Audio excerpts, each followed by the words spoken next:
अभ्यासक्रमातील शेवटचे पंडित कवी म्हणजे मोरोपंत.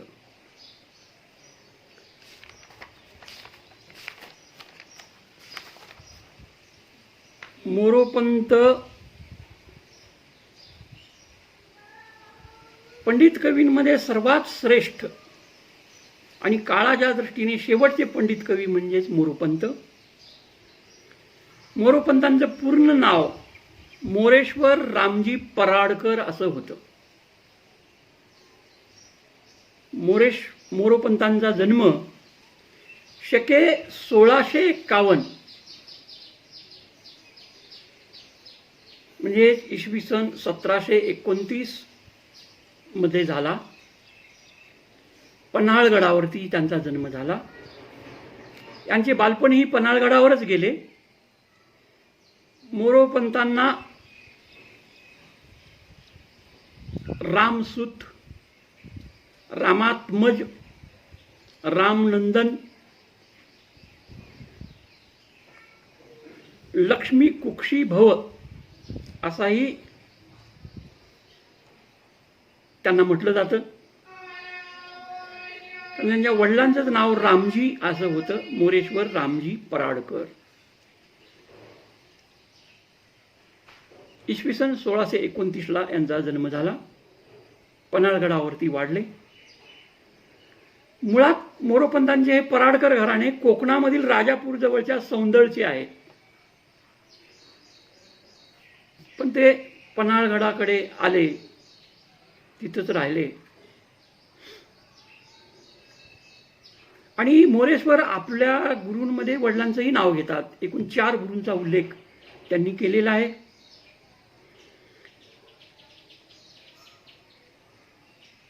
गुरु माझे श्रीराम, श्री मतकेशव, गणेश हरी चवगे असा 4 गुरूंचा त्यांनी उल्लेख केलेला आहे.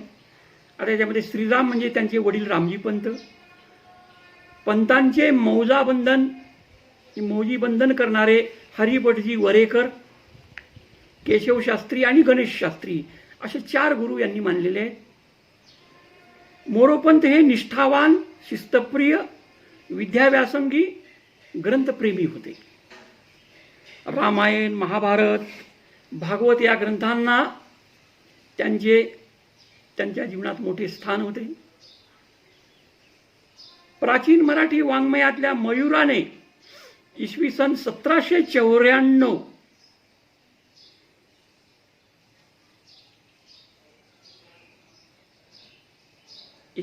1794 मध्ये हनुमान जयंतीला देह ठेवला. म्हणजेच 1794 ला यांचा मृत्यू झालेला आहे. 1729 जन्म झालेला आहे. जवळजवळ 65 वर्षाचं आयुष्य यांना लाभलं. या 65 वर्षाच्या आयुष्यात 41 ते 42 वर्ष यांनी सतत उदंड आणि अखंड असं काव्यलेखन केलेलं आहे. मोरोपंतांचे प्रकाशित जवळजवळ 57,075 आणि अप्रकाशित 47,075 इतकी काव्यरचना आहे. म्हणजे जवळजवळ 1,00,000च्या वर यांनी काव्यलेखन केलेलं आहे. मोरोपंत हे पंडिती काव्यातील एक सुप्रसिद्ध पंडित कवी आहेत. तर या मोरोपंतांना पन्हाळगडावरून बारामतीला पेशव्यांचे व्याही बाबूजी नाईक यांच्याकडे पुराणिक म्हणून आश्रयाला हे आले मोरोपंत आणि बारामतीमध्ये राहिले. आणि वयाच्या 25शीतच बारामतीला यांनी काव्यरचनेला प्रारंभ केला. पंत हे शांत वृत्तीने, धर्मनिष्ठ, कुटुंबोत्सल, कर्तव्यदक्ष, व्यवहार चतुर जीवन जगले. त्यांच्या वृत्तीत खळबळ, प्रक्षोभ, झगडा असे काहीही नव्हते. त्यामुळेच त्यांची कविता शांत, गंभीर, नेमस्त वृत्तीची निर्माण झाली. मोरोपंत हे उत्तर पेशवाईच्या काळात जीवन जगताना मनाने रामायण आणि महाभारतातच रममाण झाले.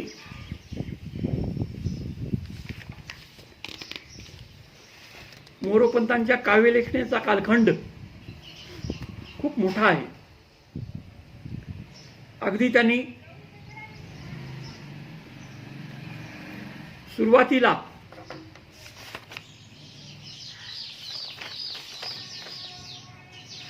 म्हणजेच वयाच्या 22व्या आणि 23व्या वर्षी कविता लिहायला सुरुवात केली. इसवी सन 1750 ते 1760 हा त्यांच्या काव्यरचनेचा पहिला कालखंड आहे, म्हणजे या 10 वर्षात. तर या 10 वर्षात त्यांनी कुशलवोपाख्यान हे पहिलं काव्य लिहिलं. नंतर ब्रह्मोत्तर खंड लिहिलेला आहे. कृष्ण विजय पूर्वार्ध लिहिलेला आहे. प्रल्हाद विजय लिहिलेला आहे आणि ब्रह्मोत्तर खंडही लिहिलेला आहे या 10 वर्षात, म्हणजे इसवी सन 1750 ते 1760. नंतर 1761 ते 1766 या काळात कृष्णविजय, उत्तरार्ध, सार रामायण, संशय रत्नमाला आणि काही स्तोत्रे लिहिली. इसवी सन 1766 ते 1771 हा त्यांचा तिसरा कालखंड. यात त्यांनी आर्यावर्तात रचना केली. कृष्णविजयाचा आर्याबद्धाचा शेवटचा भाग मंत्र रामायण, आर्य मुक्तमाला, आर्या केकावली, नामसुधा शतक, नाम रसायन, परमेश्वर स्तोत्रे आणि भागवती स्तोत्रे इत्यादी काव्यग्रंथ लिहिले. आता इसवी सन 1772 ते 1781 या 9 वर्षाच्या काळात, म्हणजे या जवळजवळ 10 वर्षाच्या काळात त्यांनी महाभारताची रचना केली, जी अत्यंत गाजली. पुढे आपण बघणार आहोत. इसवी सन 1782 ते 1794 या शेवटच्या कालखंडात पंतांनी, म्हणजे मोरोपंतांनी मंत्र भागवत, संकीर्ण रामायण, मंत्रमय भागवत, मंत्रमय रामायण, साकीबद्ध आख्यानं, संत स्तवनपर प्रकरणे, देवांची स्तोत्रे, काशी यात्रेची प्रकरणे, श्लोक केकावली इत्यादी लेखन केले. आणि हे पंतांचे शेवटचे पर्व होते. केकावली सारखे सुंदर आणि स्वतंत्र काव्यरचना आज मोरोपंतांच्या नावावर जमा आहे. मोरोपंतांच्या काव्यरचनेच्या प्रारंभाविषयी कैलासवासी विलभावे म्हणतात, लिहितात, रेवडीकर हरिदासांच्या कीर्तनसमयी जागा मिळेना म्हणून रचलेली नित्य तुम्ही प्रभूपाशी पेढे बर्फी नवा खवा खावा, तरी म्या एके दिवशी रेवडिया स्वाद काणचा खावा, ही आर्या पंतांची पहिली आर्या म्हणून प्रसिद्ध आहे. अनेक संस्कृत प्रचुर शब्द या पंडित कवींच्या कवितेत येतात, म्हणून यांना पंडित कवी म्हटलं गेलं. म्हणजे पांडित्य प्रदर्शनासाठी जणू काही यांनी काव्य लेखन केलेलं आहे असं वाटतं. तर मोरोपंतांचं पहिलं काव्यरचना कुश लवोपाख्यान, याच्यामध्ये कुश आणि लव रामाची मुलं यांच्याबद्दलचं आख्यान आलेलं आहे.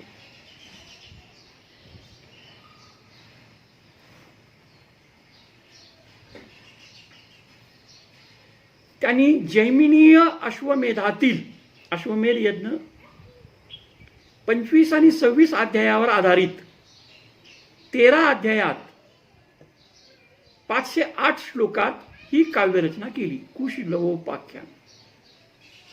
पंतांच्या पहिल्या भरातले लक्षणी हे पंडिती काव्य आहे.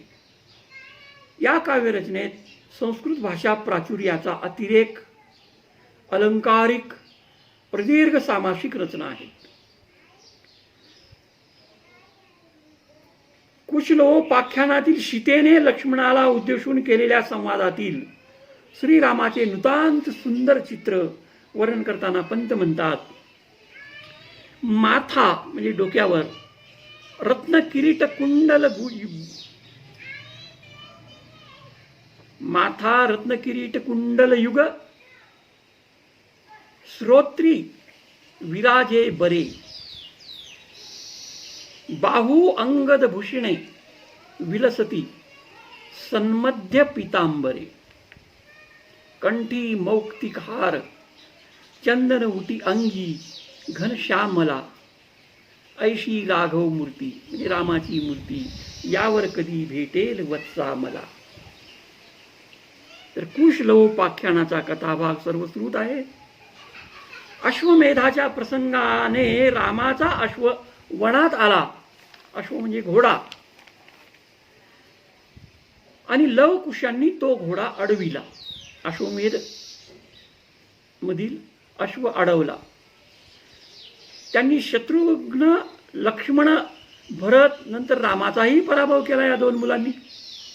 शेवटी त्यांचे मिलन होऊन सीतेसह राजधानीस परतले. पंतांच्या या काव्यात काव्य सौंदर्य गुणांना दिलेले महत्व प्राधान्याने दिसते. यानंतर मोरोपंतांनी आर्याभारत लिहिलेला आहे. मोरोपंतांच्या या आर्याभारत सर्वात मोठा हा ग्रंथ आहे. सुमारे 10-11 वर्ष राबून यांनी ही ग्रंथरचना केली. या ग्रंथाची काव्य संख्या 17,000पेक्षा जास्त आहे. मूळ भारताप्रमाणेच याच नावाची 18 पर्वे यात आहेत. ही संपूर्ण कथा 224 अध्यायामध्ये आलेली आहे आर्याभारतमध्ये. मोरोपंतांचे हे आर्याभारत हा ग्रंथ त्यांच्या कीर्ती मंदिराचा आधारस्तंभ आहे. आदिपर्वात मोरोपंत म्हणतात, त्या श्री व्यास प्रभूला वंदुनी मी भारतेतिहास रस पाजीन तुम्हा श्रोत्या अमृत रसाहून फार हा सरस. भारतेतिहास रस आणि फार हा सरस असं यमक यांनी इथं साधलेलं आहे. तर व्यासांना यांनी वाट विचारतच एक स्वतंत्रच महाभारत देण्याचा प्रयत्न केला. तर मोरोपंतांच्या या काव्यरचनेचे सर्व चांगले गुण त्यांच्या या आर्याभारतात एकवटलेले आहेत. विविध रसांनी युक्त असा काव्यसागर ग्रंथ आर्याभारत आहे. पंतांचा कर्ण हा मानसपुत्रच आहे. कर्णाचं त्यांनी अतिशय चांगलं असं वर्णन, पराक्रमी वर्णन या आर्याभारतात केलेलं आहे. मोरोपंतांच्या या आर्याभारतात कचोपाख्यान, कनिक नीती, द्रौपदी स्वयंवर, बकासुराख्यान हे प्रसंग फारच सुंदर वर्णन त्यांनी केलेलं आहे. तसेच वनपर्वामध्ये रामकथा आलेली आहे, सावित्री कथा आलेली आहे, नरदमयंतीचीही कथा आलेली आहे. हे सुरेख असं वर्णन त्यांनी केलेलं आहे. आणि ब्राह्मण आणि क्षत्रियांची कर्तव्य सुद्धा सांगण्याचा प्रयत्न केलेला आहे. ब्राह्मण धर्म अहिंसा, सत्योक्ती तशी, क्षमा मणी आण, क्षत्रिय धर्म प्रकृती पालन, दंड उग्रता जाण. तर अशा पद्धतीचं वर्णव्यवस्थेचं त्यांनी त्याच्यामध्ये केलेलं आहे. शकुंतला, ययाती यांच्या आख्यानात श्रृंगार रस आलेला आहे. भीष्म, द्रोण, कर्ण आणि विराट पर्वातील युद्ध वर्णनात वीर रस आलेला आहे. द्रौपदी वस्त्रहरण, अभिमन्यू मृत्यूच्या नंतर अर्जुन, सुभद्रा, उत्तरा यांचा धावा कारुण्यपूर्ण रसात आलेला आहे. आर्याभारतात अनेक रसांचा वापर केलेला आहे.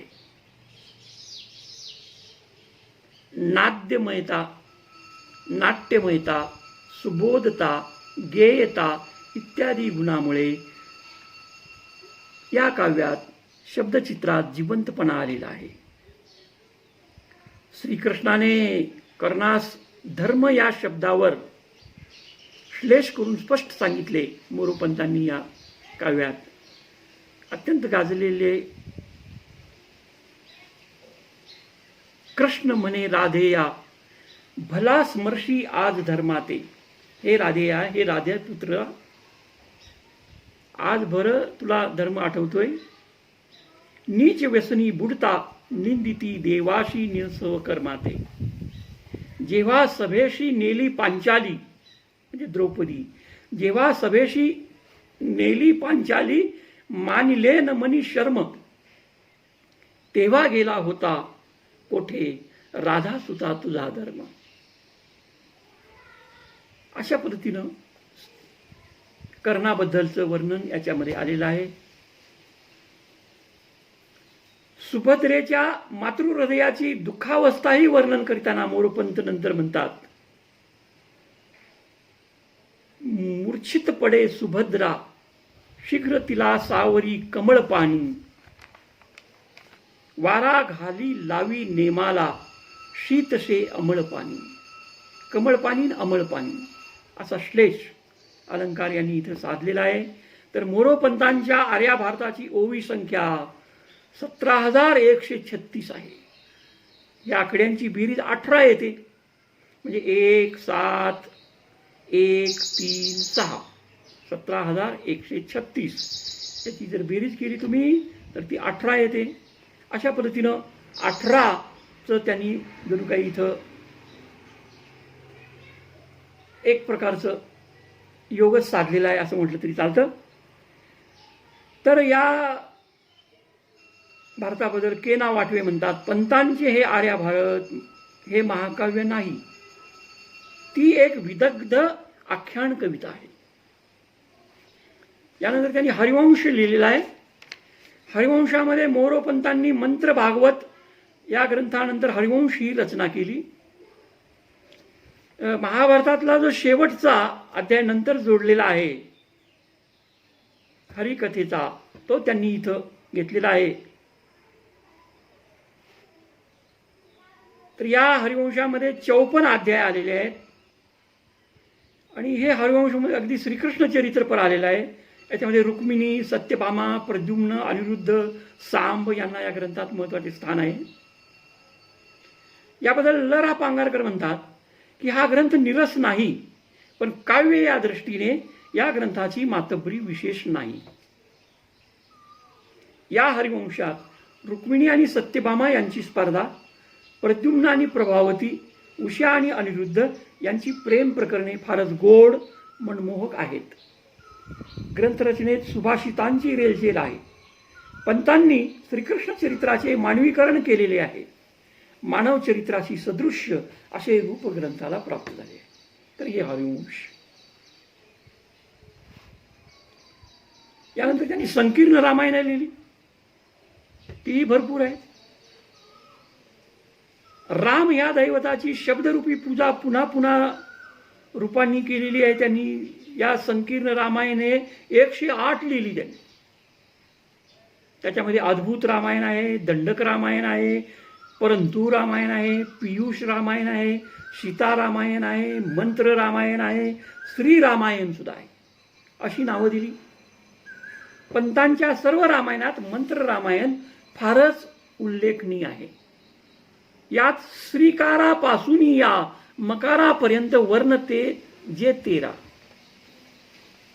म्हणजे मंत्र रामायणमध्ये श्रीकारापासून म्हणजे श्रीराम जयराम, श्रीराम जयरामच्या श्रीकारापासून मकारापर्यंत म्हणजे जयराम मधील म, श्रीकारापासून या मकारापर्यंत वर्ण जे 13 ते प्रत्येक आर्येत एक एक वर्ण याप्रमाणे योजून श्रीराम जयराम हा मंत्र साधलेला आहे. ग्रंथाची पद्य संख्या 1913 आहे. मोरोपंतांच्या काव्याची सगळी उत्कृष्ट गुण या मंत्र रामायणात आलेली आहे. श्रृंगार, वीर, अद्भुत रसाचे विलोभनीय दर्शन या मंत्र रामायणातून घडते. या रामायणांमध्ये म्हणजे 108 रामायणांमध्ये भक्त आणि भक्तीपेक्षा पंडित कवीच्या पांडित्याची भूमिका वरचढ आहे. पंतांनी लिहिलेली ही 108 रामायणे म्हणजे त्यांनी स्वीकारलेली 108 ही वृत्तेच आहेत. त्यांनी स्वतःवर तशा प्रकारची बंधने लादून घेतली होती. ल रा पांगारकर अभ्यासक म्हणतात, रामभक्तीच्या उमाळ्यानेच ही रामायणे लिहिली गेली. त्यानंतर मोरोपंतांनी भागवती प्रकरणे लिहिलेली आहेत. तर मोरोपंतांची ही भागवती प्रकरणे म्हणजे सुंदर आख्यान होय. ध्रुव चरित्र आलेलं आहे, याच्यात वामन चरित आलेलं आहे, अंबरीबाख्यान आलं, अंबरी व्याख्यान आलेलं आहे, गोपी प्रेमोद्धार आलेला आहे. अशी स्वतंत्र रचना पंतांनी केलेली आहे. भागवती प्रकरणात मंत्र भागवत सरस आलेला आहे. या भागवतात 3505 आर्यात पंतांनी सुंदर संक्षेप केलेला आहे. तर वेदांताच्या गहन विवेचनात त्यांनी वाचकाला खोलवर नेलेले नाही असं भावे म्हणतात. यानंतर मोरोपंतांची अत्यंत गाजलेली सतीगीते. आता सतीगीतेमध्ये त्यांनी मोरोपंतांनी बारामतीला बाबूजी नाईकांच्या घरच्या मुलाबाळींना झोपाळ्यावर बसून म्हणता यावीत म्हणून सतीगीतांची रचना केली. याच्यामध्ये सीता, सावित्री, रुक्मिणी या सतींच्या चरित्रकथात्मक ही गीतं आहेत. ही गीतं आहेत म्हणजे जणू काही हे अभंगच आहेत, कारण अभंगाच्याच रचनात त्यांनी ते लिहिलेलं आहे. सीता सावित्रीच्या गीतांना सतीगीते म्हटलेले आहे. पंतांची ही सतीगीते सुबोध, रसाळ आणि स्त्री सुलभ झालेली आहेत. 14 वर्षांचा वनवास सीता तिच्या जावांना कथन करते. त्या निवेदनात उत्कटता आहे. सीता गीतात पंत म्हणतात, सीता म्हणे ऐका वनवास कथा, परिमणी व्यथा न धरावी. अभंग 22 अक्षरांचा हा एक 3.5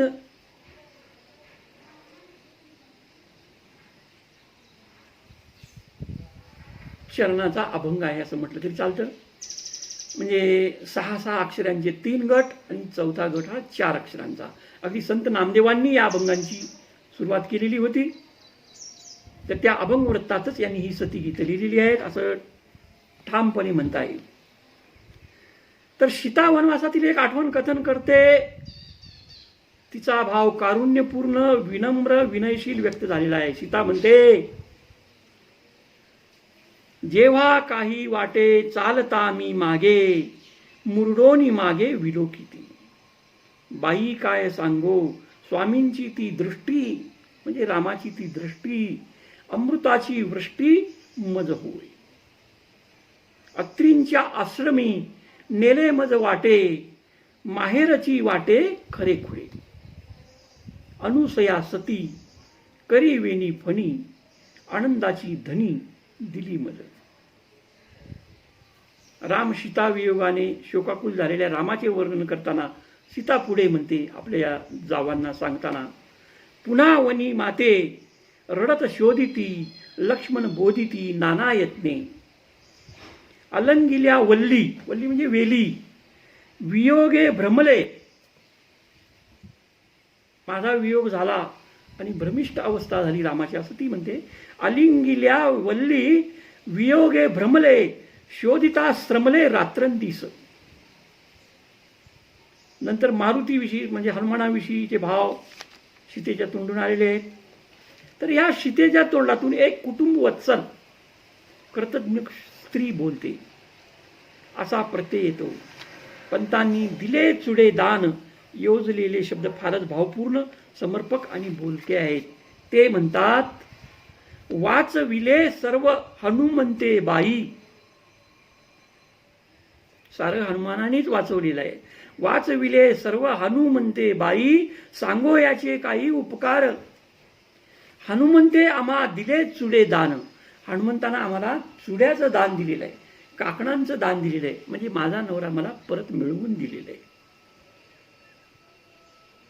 हनुमंते आम्हा दिल्या चुडे दान, दिले चुडे दान, ऐसा नाही आप्त दुजा कोणी. आप्त म्हणजे पाहुणा, सोयरा.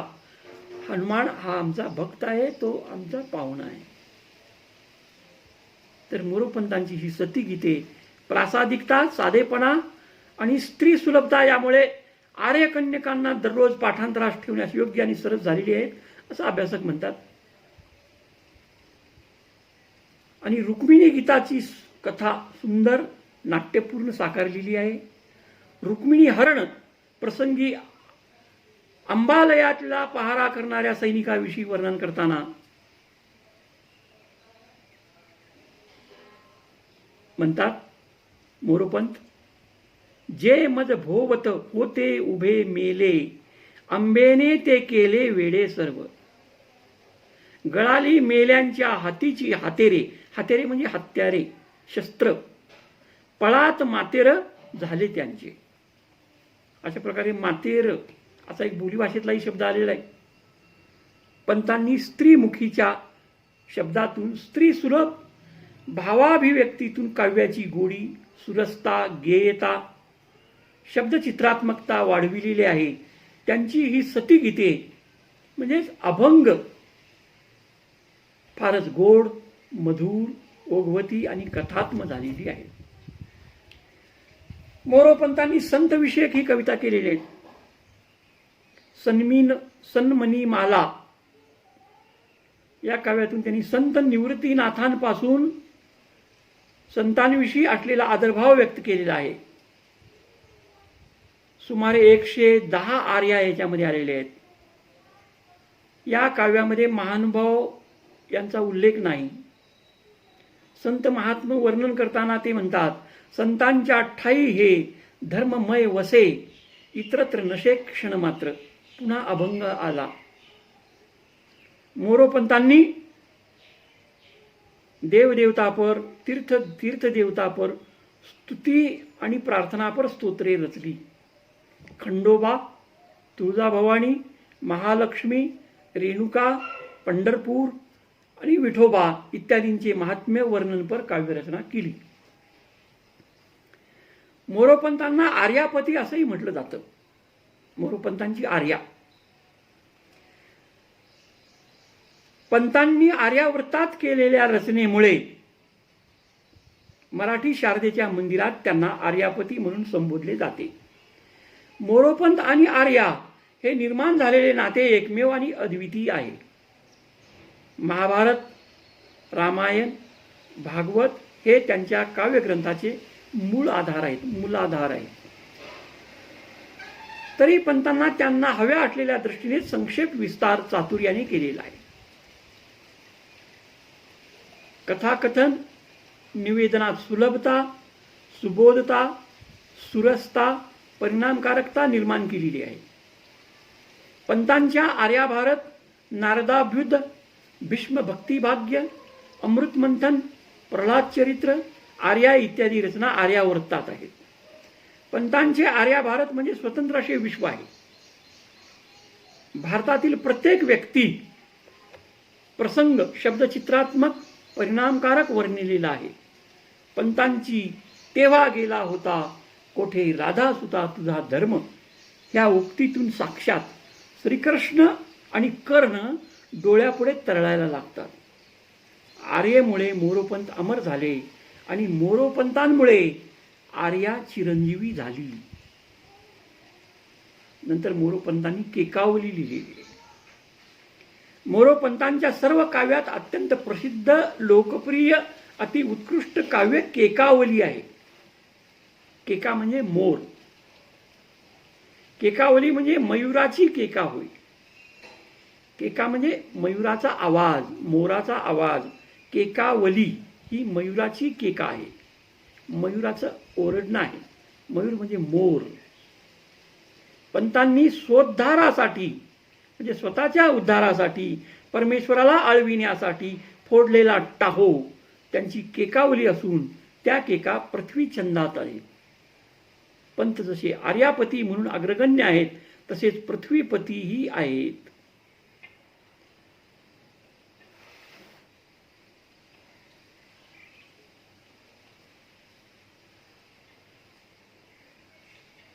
केकावली प्रारंभामध्ये पंत म्हणतात,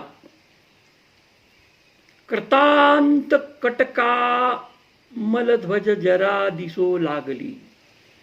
कृतांत कटका मल ध्वजा जरा दिसो लागली.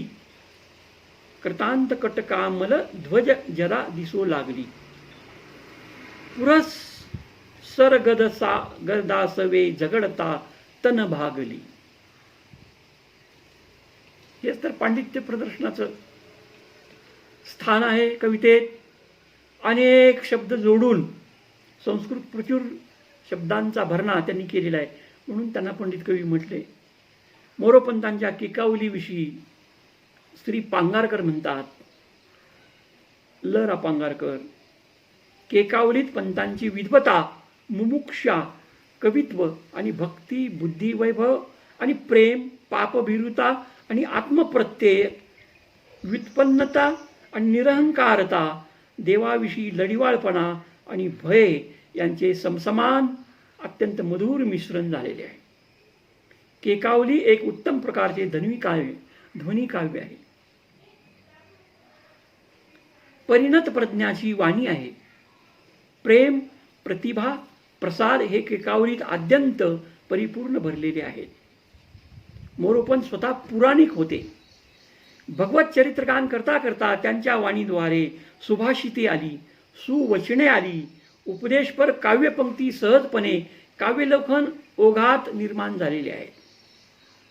लोकांच्या मनावर सुसंस्कार घडावेत हीच त्यांची भूमिका आहे. आणि समर्थ रामदासांनी जसा दासबोधमध्ये उपदेश केला तसं मोरोपंत म्हणतात, सुसंगती सदा घडो, सुजन वाक्य कानी पडो, कलंक मातीचा झडो, विषय सर्वथा नावडो, सदंद्री कमळी दडो, मुरडिता हटाने अडो, वियोग घडता रडो, मन भगवत चरणी जडो. ह्या श्लोक केकावलीतून पंतांनी सांगितलेला सत्संगतीचा महिमा समाज मनात रुजलेला आहे. पंतांच्या काव्यपंक्ती या सुभाषित रूपे आहेत. सुविचाराची रूपं त्याला मिळालेली आहेत. म्हणीच्या रूपात ती आलेली आहेत. त्यांच्यातून समाज मनावर भक्तीचे, नीतीचे, तत्वाचे आणि जीवनविषयक जाणीवांचे संस्कार होणे सहज शक्य होते. त्यांची काव्य सुभाषिते अत्यंत गाजलेली आहेत. काही ओळी, जरी उकिरड्यात पडला मळला न हिला तथापि सामान्य, हसत कर्म करावे भोगावे रडत तेची परिणामी, फारच बरी निरय गती परवशता शतगुणे करी जाच, पुरुषे आरंभावे कर्म न पौरुष कदापि सोडावे. तर विशाल सागरासारखी, समुद्रासारखी आयुष्यभर काव्यग्रंथ रचना करणारे रामभक्त, रामजीचे सुपुत्र, त्यांच्या वडिलांचं नाव रामजी, रामभक्त, आर्यापती, पृथ्वीपती, शेवटचे पंडिती काव्याचे प्रतिनिधी, पंडित कवी, आख्यान कवी, कथा काव्यकार कवी मोरोपंत. एक भक्ती, एक दिनवाना माणूस, एक प्रार्थना करणारा मुमुक्षू, आर्तलीन माणूस, करुणा भाकणारा त्यांच्याच काव्यपंक्तीतून प्रगटतो.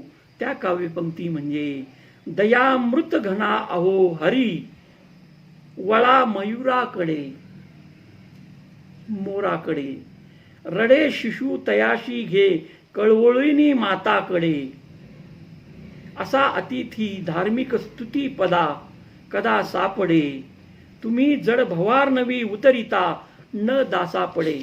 तर अशा पद्धतीनं मोरोपंत उर्फ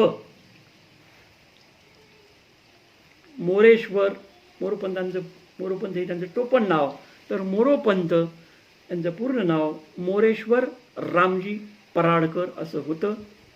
धन्यवाद.